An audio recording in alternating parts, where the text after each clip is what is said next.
আমার নামটা খুব ইন্টারেস্টিং লেগেছে তোমার। আরিত্রিয়ার মানে কি? আরিত্রিয়ার মানে হচ্ছে যে সবাইকে আশ্রয় দেখায়। ভবিষ্যতে কি হবে বা ভবিষ্যতে কি হতে চলেছে, এটা কি নিউমারোলজি বা অ্যাস্ট্রোলজি প্রেডিক্ট করতে সত্যিই পারে?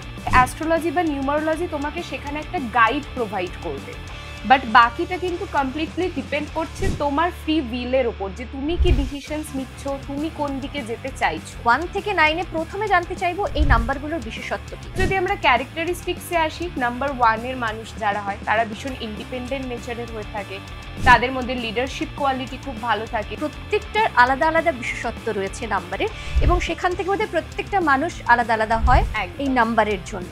1 থেকে 9-এর মধ্যে সব থেকে রোমান্টিক কোন নাম্বার বেশি?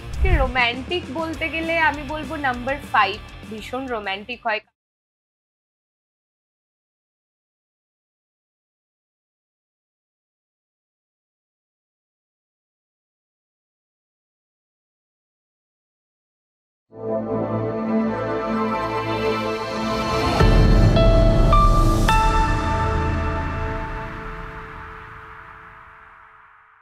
Welcome to ডেবি আনলিশড। ডেবি আনলিশড সেই এপ্রিল থেকে শুরু হয়েছে, নতুন বেশ কয়েকটা এপিসোড কিন্তু আপনাদের সামনে ইতিমধ্যেই আমরা নিয়ে এসেছি, এবং সেই এপিসোডে বিভিন্ন সময়ে বিভিন্ন মতামত আপনাদের থেকে আমরা পেয়েছি। অনেক সময় আমাদের যারা এখানে গেস্টরা এসছেন তারা যা বলেছেন তাদের কথার ভিত্তিতে, এবং অনেক সময় আমাদের অনুষ্ঠান নিয়ে অনেক ধরনের মতামত রয়েছে। থ্যাংক ইউ সো মাচ এভাবেই সঙ্গে থাকার জন্য।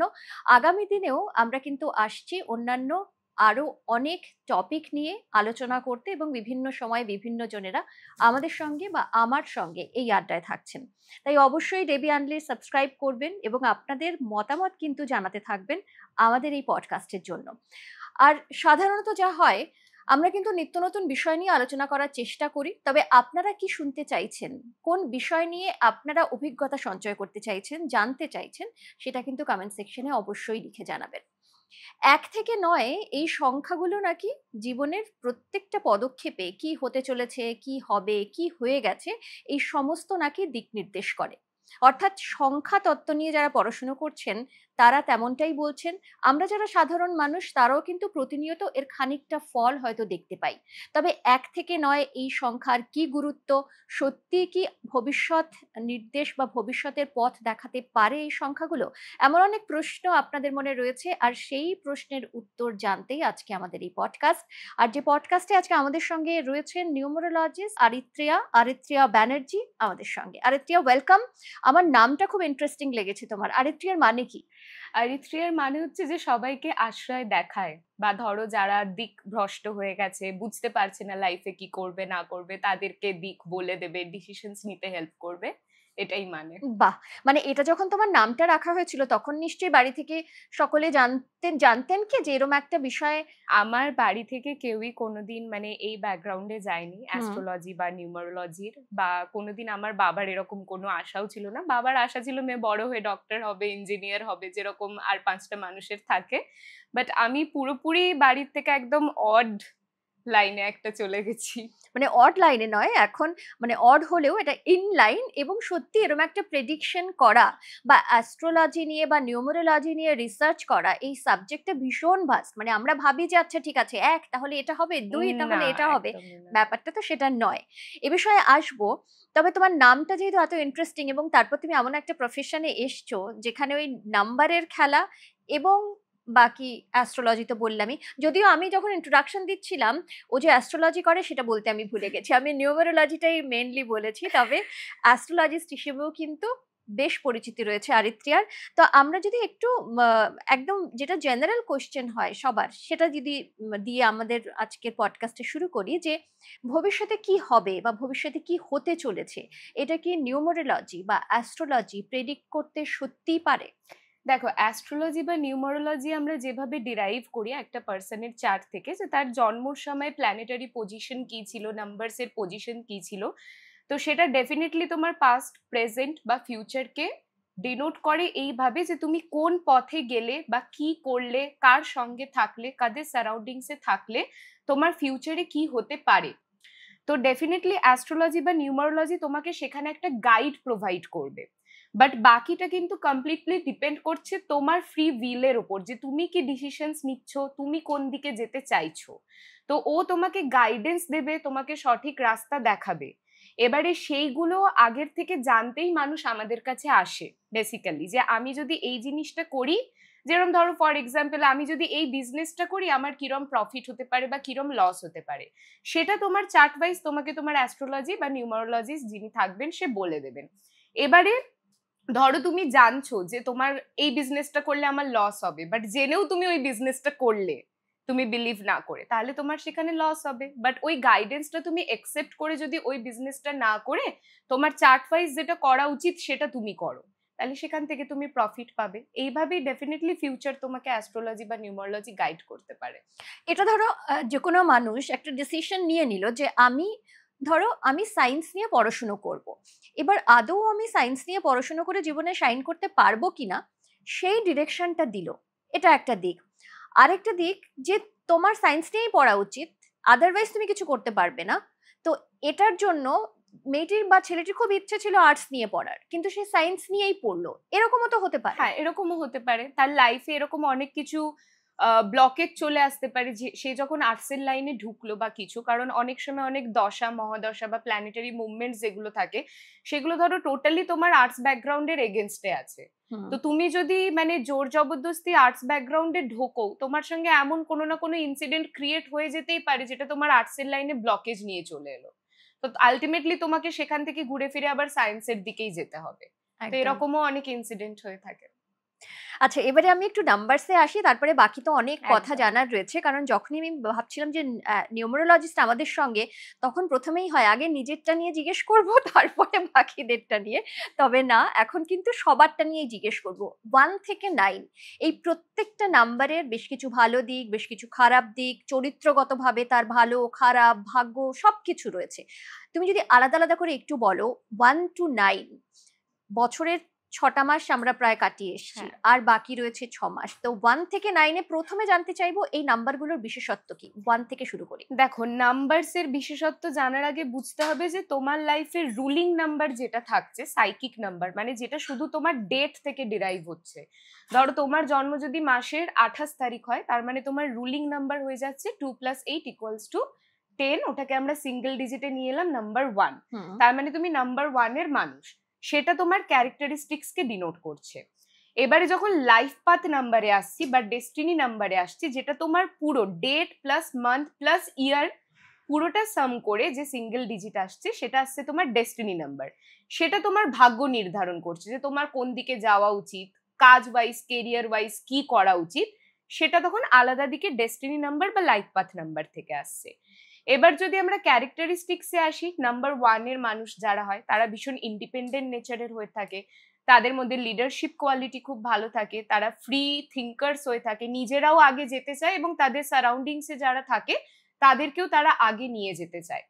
তবে এই পজিটিভিটি গুলোর সঙ্গে কিছু নেগেটিভিটিও থাকে, যে তাদের ভীষণ ইগোইস্টিক প্রবলেম থাকে, সবকিছুতে তাদের প্রাইড ভীষণ আগে চলে আসে, মাথা অল্পতে ভীষণ শর্ট টেম্পারের জায়গায় চলে যায়। তো যখন নাম্বার 1 এটাকে কন্ট্রোল করতে শিখে যায় এই নেগেটিভিটিটাকে, তখন বাকি পজিটিভিটি গুলোর সঙ্গে সে খুব ভালো লিডারশিপ ওয়েতে আগে এগিয়ে যেতে পারে। যেরকম নাম্বার 2 খুব তাড়াতাড়ি ইমোশনালি মানুষদের উপর ডিপেন্ড হয়ে যায়, যেটা আলটিমেটলি তাদের লাইফে অনেক ট্রমাস ক্রিয়েট করে দিতে পারে। তো নাম্বার 2 কে জানতে হবে যে কিভাবে ইমোশনস কে কন্ট্রোলে রেখে লজিক্যালি আমাকে লাইফে আগে যাওয়া উচিত। নাম্বার 2 এর পজিটিভিটি থাকে, তার মধ্যে মুন পাওয়ার থাকে। তো মুনের এনার্জি মানুষকে হিলিং এনার্জি প্রোভাইড করে। তো নাম্বার 2 এর মানুষদের হিলিং এনার্জি খুব ভালো থাকে, তাদের কমিউনিকেশন পাওয়ার খুব ভালো থাকে, আর মুন তাদেরকে ক্রিয়েটিভ পাওয়ারও খুব ভালো প্রোভাইড করে, যে কোনো ক্রিয়েটিভ ওরিয়েন্টেড ফ্রিল্যান্সিং লাইনে গেলে তারা খুব ভালো গ্রো করতে পারে। নাম্বার 3 যেরকম জুপিটারের নাম্বার হয়ে থাকে, নাম্বার 3 এর মধ্যে কিডিশ এনার্জি ভীষণ থাকে, তো যেই কারণে তারা অনেক ব্যাপারে অনেক ইম্যাচিউরিটি এনে ফেলে বা ডিসিশনসে অনেক ভুল আনতে পারে, বাট ওদের নলেজ পাওয়ার খুব শার্প হয়, ওদের ইন্টেলিজেন্সি খুব ভালো থাকে, যেই কারণে হায়ার স্টাডিজের দিকে গেলে বা যে কোনো প্রফেশনারি লাইনে গেলে, টিচিং লাইনে গেলে তারা খুব ভালো গ্রো করতে পারে। নাম্বার 4 রাহুর নাম্বার ভীষণ ডিলিউশন ক্রিয়েট করে, মানুষকে ভীষণ অ্যারোগেন্ট করে তোলে। তো এই অ্যারোগেন্সি যখন তারা কন্ট্রোলে আনতে পারে, রিজিডনেস দূর করতে পারে, প্লাস নাম্বার 4 এর আরেকটা প্রবলেম থাকে যে তারা ইমোশনস এক্সপ্রেস করতে পারে না, যে কারণে কমিউনিকেশন প্রবলেম ভীষণ ক্রিয়েট হয়। তো এই নেগেটিভিটিস গুলোকে যখন কন্ট্রোল করে সেলফ ডেভেলপমেন্টের দিকে যায়, তো নাম্বার 4 এর থেকে ভালো পারফেকশনিস্ট কেউ হয় না। তারা যে কোনো কাজ ভীষণ পারফেক্ট ওয়েতে কমপ্লিট করে নিতে পারে। আর রাহু মানে তুমি যদি নিজের নেগেটিভিটিস গুলো কন্ট্রোল করে নিজেকে পারফেক্ট ওয়েতে নিয়ে যেতে পারো, ও তোমাকে রাতারাতি বড়লোক বানিয়ে দেবে। নাম্বার 5 যেরকম হচ্ছে বুধের নাম্বার, মার্কিউরি, তোমার কমিউনিকেশন পাওয়ার খুব ভালো হবে, সোশ্যাল এঙ্গেজমেন্ট খুব ভালো হবে, যে কোনো ফ্রিল্যান্সিং লাইন বা কমিউনিকেশন এঙ্গেজ আছে এরকম যে কোনো লাইনে তোমার গ্রোথ ভীষণ ভালো হবে। বুধ মানে বুদ্ধি ভীষণ শার্প হয়, তবে এখানেও কিছু নেগেটিভিটি থাকে যে ভীষণ ফিকল মাইন্ডেড হয়, প্লাস ভীষণ কনফিউশনে ভোগে ওরা, কি করব না করব। তো এই নেগেটিভিটি গুলোকে ওদেরকে কন্ট্রোলে রাখতে হয়। নাম্বার 6 ভেনাসের নাম্বার, এখানেও ক্রিয়েটিভিটি যেরকম এঙ্গেজ থাকে সেরকম এটা লাক্সারি নাম্বার হয়, তো ওরা লাক্সারি লাইফ লিড করতে খুব ভালোবাসে, বাট সেটার জন্য ওদেরকে খাটতে হবে, পজিটিভ সারাউন্ডিংসে থাকতে হবে। যত বেশি লাইট কালার্স এর সারাউন্ডিংস এ থাকবে বা লাইট কালার্স বেশি ইউজ করবে, নাম্বার 6 এর জন্য ভালো। নাম্বার 6 এর কিছু নেগেটিভিটি থাকে যে ছোটখাটো ব্যাপারে এরা ভীষণ ইনসিকিউর হয়ে ওঠে বা ভীষণ সেন্সিটিভ হয়ে ওঠে, তো সেই নেগেটিভিটিটাকে এদের কন্ট্রোলে আনতে হয়। নাম্বার 7 হচ্ছে কেতুর নাম্বার। এবার নাম্বার 7 ভীষণ স্পিরিচুয়াল হয়ে থাকে, কিছু ক্ষেত্রে ইন্ট্রোভার্ট হয়ে থাকে, ওরা সবার সঙ্গে সবকিছু শেয়ার করতে পারে না। তো ওদেরকে কিছু ক্ষেত্রে এটা প্র্যাকটিস করতে হবে যে কি করে আরো মানুষদের সঙ্গে সোশ্যালি এঙ্গেজ হওয়া যায়, কি করে নিজেদের কমিউনিকেশন পাওয়ারকে আরো ভালো করে বিল্ড আপ করা যায়। আর নাম্বার 7 এর মধ্যে মাঝে মধ্যে একটু ফাঁকিবাজি বিদ্যা বা একটু ল্যাথার্জি টেন্ডেন্সিটা চলে আসে, কারণ 7 এর না খুব একটা মোহ জিনিসটা থাকে না। তো স্পিরিচুয়ালিটির সঙ্গে সঙ্গে লাইফে আগে যেতে হলে নিজেদেরকে আরেকটু ডিসিপ্লিন করতে হবে, একটু কর্মঠ করতে হবে, যেটা নাম্বার 7 কে জানা উচিত। নাম্বার 8 যেরকম স্যাটার্নের নাম্বার হয়ে থাকে, টোটালি কর্মার নাম্বার, তুমি যত খাটবে তত পাবে। শনি বলে দেয় যে আমি ইমোশনস কিছু বুঝি না, আমি লাককেও বুঝি না, আমি বুঝি তুমি কত খাটছো, তোমার দিক থেকে 100% বা তার উপর এফোর্টস তুমি দাও, লাইফে তুমি এগিয়ে যেতে পারবে। তবে কিছু ক্ষেত্রে নাম্বার 8 শুধু অনেক বেশি ম্যাটেরিয়ালিস্টিক হয়ে ওঠে, যে কারণে তাদের নিজের nature oriented emotional problem, stress, anxiety, traumas অনেক কিছু ওদের মধ্যে ডেভেলপ হতে স্টার্ট করে। তো নিজের সেলফ ডেভেলপমেন্টের ওপরে, নিজের ইনার সোলের ওপরে নাম্বার 8 কে কাজ করা অনেক দরকার থাকে। নাম্বার 9 মার্সের নাম্বার, আর নাম্বার 9 কে আমরা নিউমারোলজিক্যালি হোলি নাম্বারও বলে থাকি অনেক সময়। তো নাম্বার 9 মানে তুমি ভীষণ বোল্ড হবে, ভীষণ কনফিডেন্ট হবে, ফিজিওলজি লাইনে, সাইকোলজি লাইনে, যে কোনো সিভিল লাইনে তোমার গ্রোথ ভীষণ ভালো হবে। তবে নাম্বার 9 কে ভীষণ তার অ্যাঙ্গার কন্ট্রোলে রাখতে হয়, কারণ সব সময় তার মধ্যে একটা ফায়ার এনার্জি কাজ করতে থাকে। তো সেই অ্যাঙ্গার কন্ট্রোলে রাখলে প্রফেশনালি পার্সোনালি দুদিকেই ভালো গ্রোথ আসবে। আমি না পুরো মুগ্ধ হয়ে শুনছিলাম যে 1 থেকে 9 এই নাম্বারগুলোর মধ্যে মানে খুব কম যে 1 এর মধ্যে যেটা আছে 9 এর মধ্যে সেটা আছে, এরকম মানে প্রত্যেকটার আলাদা আলাদা বিশেষত্ব রয়েছে নাম্বারের, এবং সেখান থেকে বোধহয় প্রত্যেকটা মানুষ আলাদা আলাদা হয় এই একদম নাম্বারের জন্য। একদম। এটা গেল, তুমি খুব সুন্দর করে বুঝিয়ে দিলে। কিন্তু এবারে আমি যদি বলি 1 থেকে 9 এর মধ্যে সব থেকে রোমান্টিক কোন নাম্বার বেশি? সব থেকে রোম্যান্টিক বলতে গেলে আমি বলবো নাম্বার 5 ভীষণ রোম্যান্টিক হয়, কারণ ওদের মধ্যে যেরকম কমিউনিকেশন পাওয়ার ভালো থাকে, সেরকম ইন্টেলেকচুয়াল সাইটও থাকে, সেরকম একটা মানে ফিলিংস এর যে ব্যাপারটা তুমি বলছো, তো কমিউনিকেশনের থ্রুতে ওরা খুব ভালো করে জানে কোথায় কিভাবে কথা বলতে হয়, কিরকম সেখানে অ্যাক্টিং করতে হবে, সেটা রোম্যান্টিক ওয়েতে হোক বা অন্য কিছু, প্লাস সোশ্যালি এঙ্গেজ হতেও ওরা খুব ভালো পারে। তো নাম্বার 5 ডেফিনেটলি সব থেকে বেশি রোম্যান্টিক নাম্বার। 1 থেকে 9 এর মধ্যে। এবারে আসি রোম্যান্টিসিজমের কথায় যখন এলো, নাম্বার 1 এর সঙ্গে সবথেকে ভালো কানেকশন কোন কোন নাম্বারের হয়?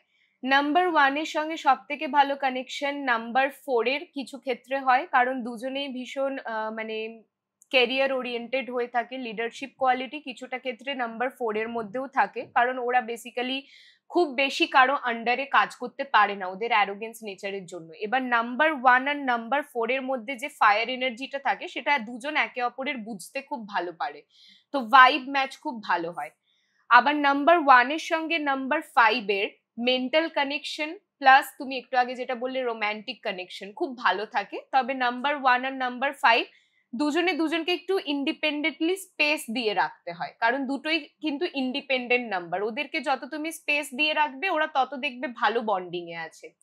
নাম্বার 1 এর সঙ্গে নাম্বার 9 এরও ভালো ম্যাচ খায়, কারণ দুজনেই দুজনের এনার্জি খুব ভালো বুঝতে পারে, আন্ডারস্ট্যান্ডিং নেচার দুজনের মধ্যে খুব ভালো থাকে। এটা গেল 1 2 এর ক্ষেত্রে।